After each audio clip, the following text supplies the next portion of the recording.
Superlatif ne manque pas pour raconter le début de ce 10e Paris-Dakar. 3 étapes seulement pour traverser l'Algérie et déjà un tiers des concurrents au tapis, enlisés, cassés, perdus, rien ne va plus. L'aventure avec un grand A. Tout a commencé lundi. En fait, les 602 participants sont partis depuis le vendredi précédent, mais les choses sérieuses, bien sûr, c'est avec le désert qu'elles commencent. Coup d'envoi du rallye donc ici à El Oued, 594 km jusqu'à Hassim et Saoud, dont 250 de spécial. Notre volonté n'est pas d'éliminer le maximum de concurrents, assure René Medj, mais les surprendre. Et surpris, ils vont l'être, tous, des plus humbles aux plus titrés. 250 km de sable mou et de dunes, la piste oubliée. Les anciens héros du Dakar y laissent des plumes. Auriol et son buggy abandonnent. Neveu perd 42 minutes.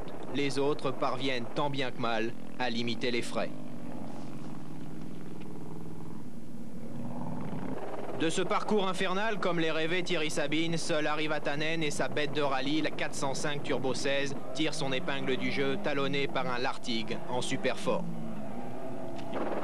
Mardi, Hassim et Saoud, Borjo-Mardris. Pour certains, arrivés au petit matin, il faut déjà repartir. 608 km le long d'un pipeline, une gentille balade voulue par les organisateurs pour permettre aux rescapés de souffler. La veille, 147 équipages ont déjà rendu leur dossard. Alors, une étape pour rien? Pas sûr. Patrick Tambay, sur son ranch Camel, connaît quelques problèmes d'électronique. Il perd 20 minutes. Pour Neveu Lachkoumoun, après sa chute d'hier, il casse son moteur à 15 km de l'arrivée. L'assistance Honda France mettra 3 heures à secourir le quintuple vainqueur du Dakar. Le plus gros perdant de cette deuxième journée, c'est lui, le Belge Guy Winen. Au kilomètre 260, il plante la roue avant de sa Suzuki dans un trou. 2 fractures au tibia pour le coéquipier de Gaston Rayet. Le Dakar, pour lui, c'est fini.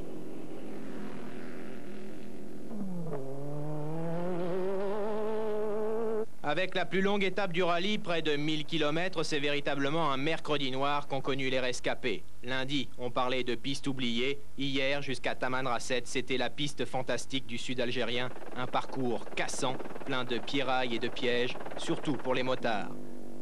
Principale victime, le Belge André Malherbe, que l'on voit passer ici sur ces images. Quelques kilomètres plus loin, l'ancien champion du monde de motocross chute par-dessus sa moto, fracture des cervicales. Il est rapatrié d'urgence sur Paris pour être opéré.